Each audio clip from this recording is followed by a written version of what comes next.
Hi dear students, Santosh here. Today I am going to deliver my lecture number 3 on highway alignment and geometric design, and which is very important as far as highway engineering is concerned. So once again I am congratulating you for subscribing my channel, and if you and your friends who have not subscribed this channel, I am requesting you to subscribe this channel for getting some handsome marks in the competitive examination and to secure your place in government services. And also it is useful for the diploma and degree level students to know the subject in a simple manner or in a simple language. So let us start with this lecture. Okay. Then highway alignment. What is the highway alignment? The position of layout of center line of the highway on the ground is called as a alignment. Alignment is nothing but the center line of that particular road to be located on the ground. That is the highway alignment. What is the basic requirement of an ideal alignment between two terminal stations or between two villages? It should be short, it should be easy, it should be safe, and it should be economical. That is S is square. S means short, S means safe, E means easy, E means economical. Various factors which controls the highway alignment in general are the obligatory points. What is the obligatory point? If there are two villages, namely A, this is the A village and this is the B village, and it should be connected by this straight line to make it short. However, there is a C village in between A and B, and which has a very commercial importance, historical importance, or it may be a pilgrim place. So it should be connected like this. A is to be connected to C and C is connected to B. So this C village or C town is the obligatory point for that A and B, and that obligatory point should be considered while deciding the alignment. Then traffic is also to be considered, nature of traffic, type of traffic, volume of traffic, tendency of traffic to be studied for deciding the highway alignment. Then geometric design of the road elements is also important to decide the highway alignment. Then economics is also important. Because of economy we can decide which elements is to be used for that particular road, and benefit cost ratio of that particular road is to be studied, and accordingly the geometric design and according to highway alignment is to be made. And there are other considerations also, such as political will and also the local demand also. These factors is to be considered for the highway alignment. Then in hilly road, additional care has to be given for the stability. Stability of that particular hilly road is important because there are too many water, too many drainage is there, and the road is very short in width. In such a cases, the stability of road has given a prime importance. Then drainage of the road is also given prime importance. Geometrical standards of the hilly roads are somewhat different than the roads in the plain terrain. That standards are to be considered in hilly areas. And resisting length means the length, that length should be kept as minimum as possible in hilly area. In flat terrain, it is possible to have a very long stretch of road, absolutely straight without horizontal curves. But in hilly terrain, it is very difficult. But straight road of a very long stretch may be monotonous for the driving. Hence, after a few kilometers of a straight road, it may be desirable to have a slight bend to break the monotony and keep the driver alert. Why it is important?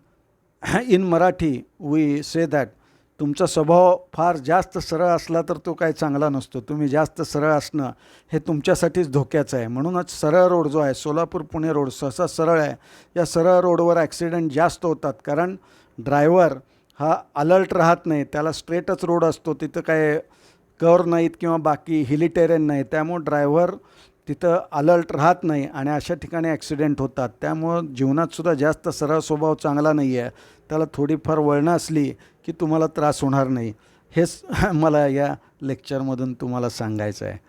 Then we will discuss about the highway geometric design. The geometrical design or geometric design of the highway deals with the dimensions and layout of visible features of the highway, such as alignment, side distances, then super elevation, curves and intersections, etc. All these elements are the highway geometric design or highway geometrical design. Geometrical design of the highway deals with the following elements, that are: first is the cross sectional elements.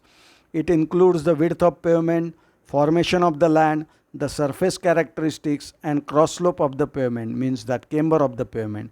Then side distance must be there and considerations of the side distance are there. Then horizontal alignment details, that are the horizontal curves, super elevation, extra widening of at the curves and the transition curves. These are the horizontal alignments. Then vertical alignment details, that are the vertical curves and intersectional elements. All these are the elements of the geometric design of the highway. Then highway geometric design are greatly influenced by topography. The topography of terrain is very important for the highway geometric design, because the highway geometrics in hilly terrains are totally different than the highway geometric in flat terrain. Then locality and traffic characteristics are also important. In between Mumbai and Pune, there are too many rich people are there, and two places are very important to be connected, and these two places is traveled by the people who has business attitude, so that locality and traffic characteristics are considered to develop that Mumbai-Pune expressway for highway geometrics also.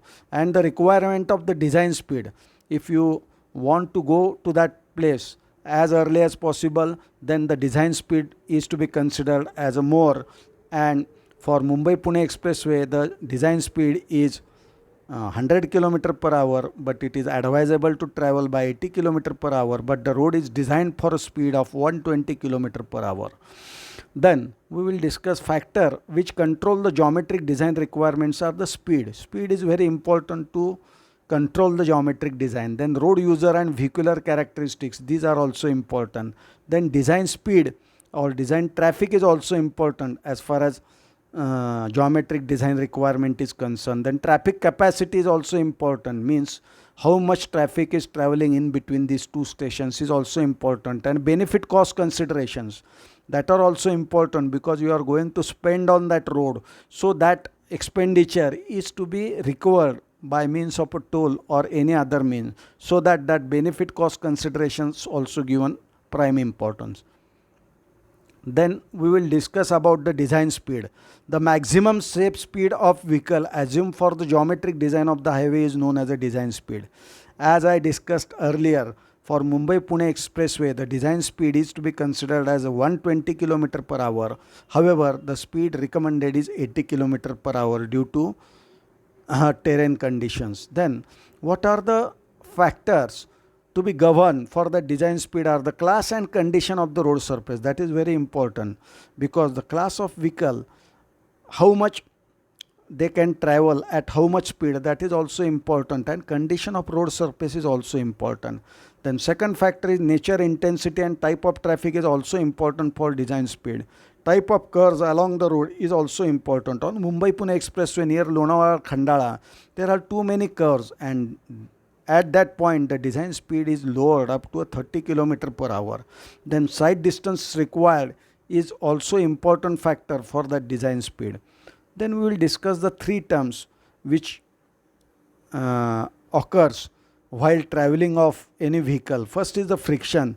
This lies between the vehicle tires and pavement surface in longitudinal direction. That is the friction we studied in applied mechanics. Then we studied skid also. It occurs when the wheel slide without revolving. Skidding means revolving of wheel. Without revolving of wheel, wheel is going to skid. It is similar to friction. And slip, when wheel revolves more than the corresponding longitudinal movement along with the road, is called as a slip. Friction, skid and slip, three factors are always lead to any accident. So please be aware of friction of vehicle also, skid of vehicle also, and slip of vehicle also. Then pavement unevenness, or we termed it as a surface roughness or roughness index. It is desirable to keep the unevenness index low as possible, less than 150 centimeter per kilometer for good surface, up to 250 centimeter per kilometer for the speed up to 100 kilometer per hour, and more than 320 centimeter per kilometer. It is very uncomfortable even at 55 kilometer per hour speed. So the roughness index should be kept as low as possible for proper traveling of a vehicle and to maintain the sufficient design speed. Then we will discuss the camber. That is the first very important term in highway geometric design. What is the camber?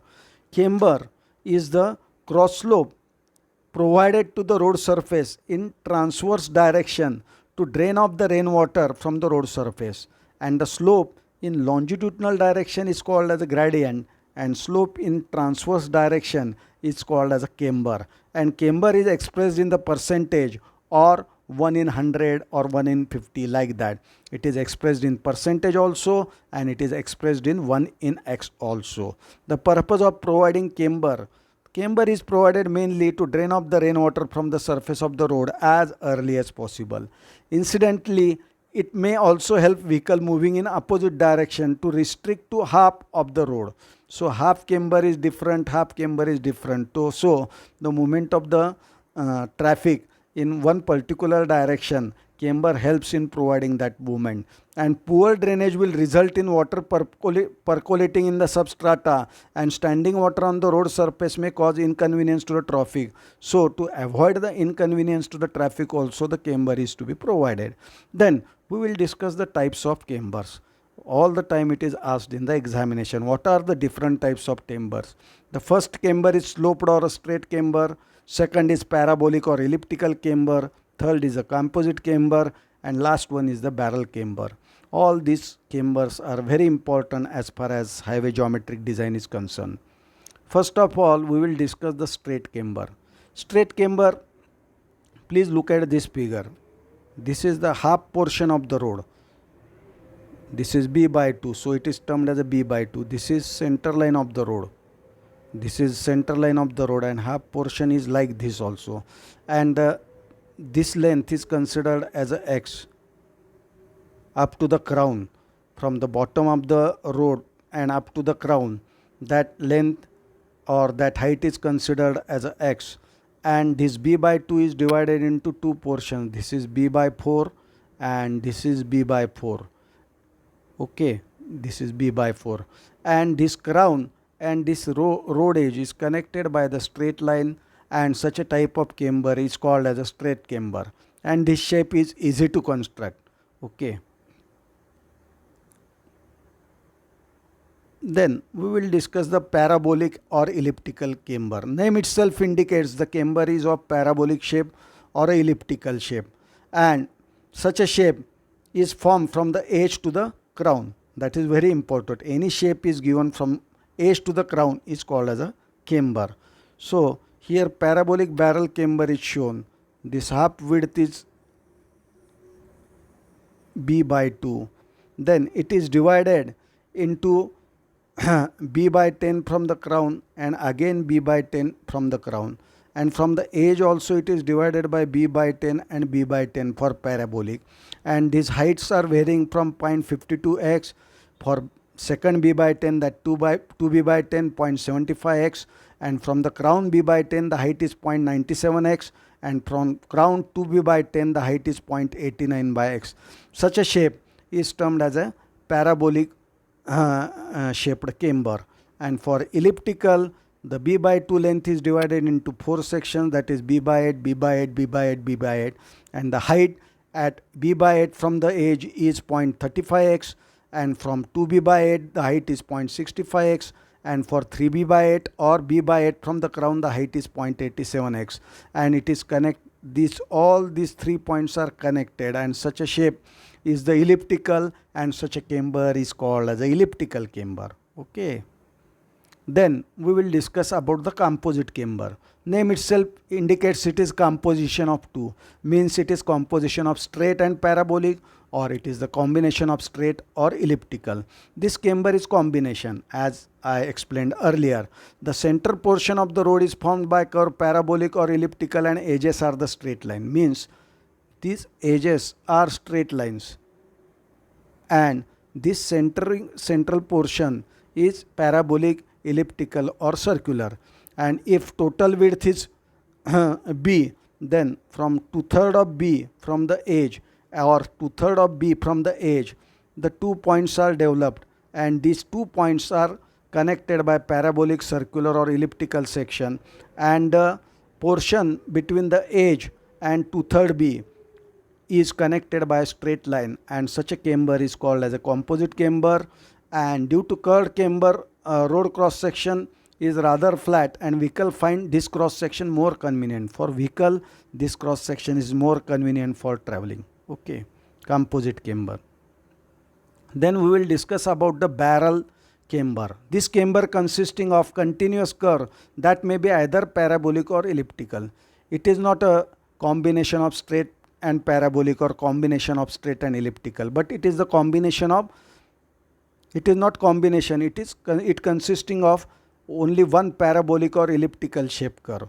So if this is the b by 2 or this is the b, if we this width, half width of the road we considered as a b, and it is divided into 5 parts, that is b by 5, b by 5, b by 5, b by 5, then this height from the edge at a distance of b by 5 is 0.52x, at a 2b by 5 from the edge it is 0.75x, at 3b by 5 from the edge it is 0.89x, and 4b by 5 from the edge that height is 0.97x, and it is connected by a curve, and such a camber is called as a barrel camber. So these are all about the cambers to be provided for the highways, and in the next lecture I am covering other geometrical design part of that highway.